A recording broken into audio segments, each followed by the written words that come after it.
Star Wars Episode 9 is currently being directed by J.J. Abrams, in which he will be taking our characters in different paths and directions. This is Mike Zero. If you guys are new to the channel, do make sure to subscribe to see future Star Wars content. Now, what's really interesting about Episode 9 is that there's a lot of curiosity from a lot of fans around the world for this movie. A lot of people are just fascinated by it because we're all wondering exactly how will J.J. Abrams be able to tie up all 9 movies into one big movie and tie up the entire Skywalker saga and end it all. Now, these past couple of weeks or so, we've been learning a whole lot more about this film when it comes to some of the set leaks, the set designs, the concept art and storyboard descriptions, etc. One of which has all to do with Rey, Finn, Poe, and BB-8 and some stormtroopers. Specifically, a description of Rey inside of a First Order base, in front of a ton of stormtroopers. Both Finn and Poe are by her side, as well as BB-8. Dozens of troopers begin firing their blasters. The next goes over Rey using a power called Force Stasis, blocking all of the blasts in mid-air, frozen in space, similar to what happened in The Matrix with Neo. The next goes over Rey waving her arm for Finn and Poe to take a different route, as Rey then pushes all the blasts forward, back at all the stormtroopers, killing each and every one of them. So this is obviously a perfected form of Kylo Ren's power as seen in The Force Awakens when he was on Jakku. And in case you guys have no idea what I'm talking about, this is when Kylo Ren was able to block that blast by Poe Dameron and keep it in mid-air for an extended amount of time, until of course Finn witnessed it actually in motion once Kylo Ren let go of the power. So it's very much like that. That's what the power is called, Force Stasis, and Rey will be using this in Episode 9 apparently. The perfected form of it, if you will, where she's able to use it for multiple blasts coming in at her, from of course stormtroopers and enemies alike. Now, this is where things get really interesting, is that she's able to push all the blasts forward, back at the stormtroopers. Now, I don't know about you guys, but this very much sounds like what's done in The Matrix by Neo. And I don't know about you guys, but a lot of people have been talking about Rey being overpowered in the sequel trilogy.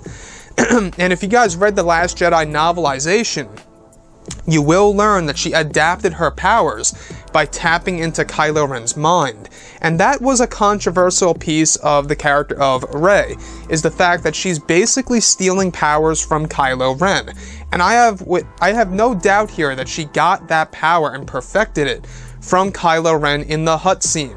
Now, in The Last Jedi novelization, it goes over how she essentially taps into his powers and learns more about his powers and adapts from it in that Hutt sequence. She's able to go in his mind.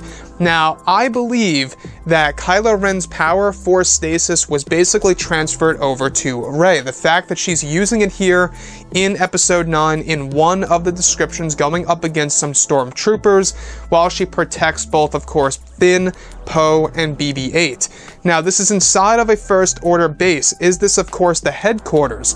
A lot of people have been talking about the headquarters of the First Order. Apparently, it's going to be an underground base on some unknown world that we have never seen before, which honestly sounds very interesting to me at least. At least it's something different in a Star Wars movie where we have the main enemy actually having a base underground. Hopefully that does make it to the finalized version of the movie. Now, what do you guys think about Force Stasis? Is this a good power to you guys? Does it sound amazing? Does it sound too overpowered for the character of Rey? And do you believe that she got this power from Kylo Ren? Because that's my belief, because Kylo Ren was obviously the one who used it first on the big screen in the very beginning of The Force Awakens on Jakku against Poe Dameron. Now, what's interesting about Kylo is that he too will actually have a lot more powers in this movie, and this also raises a question: will she be stealing more powers from Kylo Ren in Episode 9, or taking the powers from him and implementing it into her own mind? That's a huge question for sure. Now, the character of Rey, we do know that JJ and Chris Terrio will be making her a more powerful character in this movie, and they will be explaining how she's going to become a Jedi Knight, quote unquote. And we've been hearing all these different leaks and hints and rumors here and there that it could very well have all to do with the sacred Jedi texts, a pair of Force ghosts like Luke, Obi-Wan, and Anakin, and even C-3PO translating the text for Rey, a combination of those different things there. So, I gotta say one more thing here. When it comes to Rey as a character, I'm all up for powers as long as she actually learns them on her own. As far as this Force Stasis power goes, it sounds like she adapted it from the character of KYLO in, of course, The Last Jedi. That's just my 2 cents on everything. Now, if you guys would like to comment below and let me know what you think about this, that would be amazing. And if you guys did enjoy the content for today, do make sure to drop a thumbs up on this video to support the channel. I thank you all so very much for the kind support, and I'll catch you guys next time.